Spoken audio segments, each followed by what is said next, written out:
চাল দিয়েছ? সব দিয়েছি, ঢুকতে পারবে বলে তো মনে হয়। শালিক পাখি সেগুলো সব এসে কেরাচ কেরাচ করছে। শুভ নবমী সবাইকে।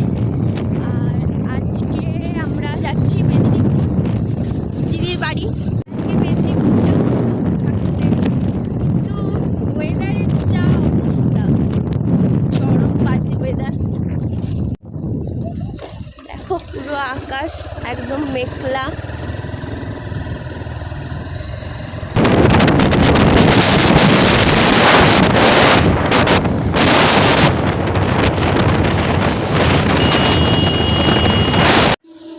এত ঝড় বৃষ্টি হচ্ছে, পুরো চারিদিকটা একদম কালো হয়ে আছে। আর তাই দাঁড়াতে হলো রাস্তার মধ্যিখানে।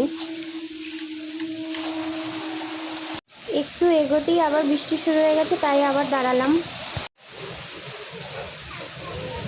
মেদিনীপুর আসতে যেখানে 40 মিনিট মাত্র টাইম লাগে, সেখানে আমাদের টাইম লাগছে 1.5 ঘন্টা।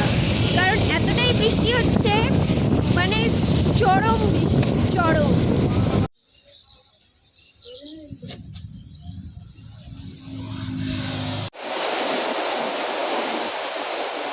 এত বৃষ্টি হচ্ছে, শেষ পর্যন্ত আমরা এই এরকম একটা জায়গা পেয়েছি দাঁড়ানো। যেতে যেতে এই নিয়ে 3টে জায়গায় দাঁড়ালাম বৃষ্টির জন্য।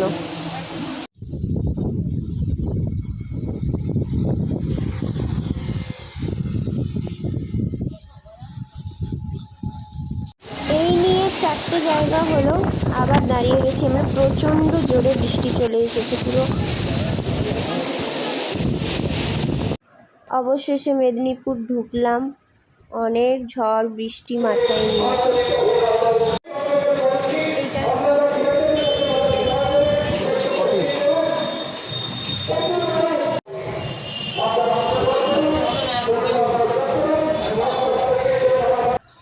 দিদির বাড়িতে চলে এসেছি, আর একটা জায়গায় খেতে যেতে হবে, মানে সৈকতদার ক্লাবেই খাওয়া দাওয়া আছে।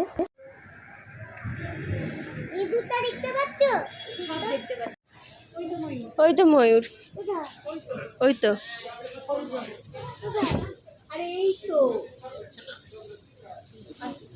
কোথায় দেখতে পাইনি তো, তখন আমাকে কোথাও যাব না। ময়ূরটা হলুদ করে দিয়েছে, দেখতে পাবে কি করে? মানি তোর হাত ভাব দেখে মানি থাকবে। আচ্ছা আমার থেকে ধরে দিয়ে পায়েস দেয়নি বলে। দিয়ে দেবো।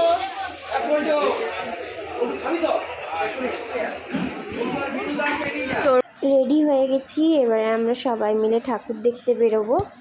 এই বৃষ্টির মধ্যেই যাই।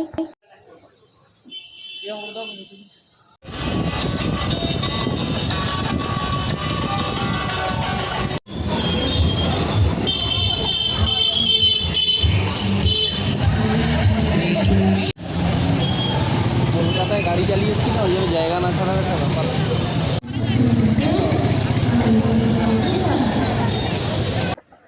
আজকে নবমী, তাই সবাই ঠাকুর দেখতে বেরিয়ে পড়েছে। রাস্তায় প্রচণ্ড পরিমাণে জ্যাম।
যাই ভোর বেলায় তোমার আড্ডা মারলে হবে না? আড্ডা মারিনি, সব কাজের কাজই দেখছো। আড্ডা মারেনি বলে ওখানে ভিড় বেশি। তুমি সেদিন মনে ছিল এপিক আছে, এপিক আনছো? হ্যাঁ ঠিক আছে, কপিস। এ খাবি? আমি যা খোঁতা তো এইদিকে খোঁতা আছে। আরে খুঁজে পেয়েছে না পায়।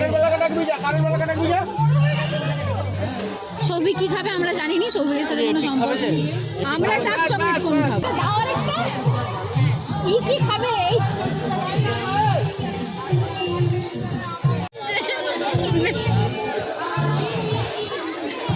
যা আনছে সেটাই খাবো না। এটা খানা এটা একটু। কিটা কিটা তুই চাটনি খাবি না? না। একটা তো চাটনি দিও না। আপনারা সাবধানে ধীরে সুস্থে ঠাকুর পরিদর্শন করুন। প্যান্ডেল আমরা এখন সবাই মিলে যাচ্ছি কোল্ড ড্রিঙ্কস কিনতে। তো আজকের মতো ভিডিওটা এখানেই শেষ করলাম। আবার নেক্সট ব্লগে তোমাদের সাথে দেখা হবে। ভালো লাগলে সাবস্ক্রাইব করে দিও। টাটা।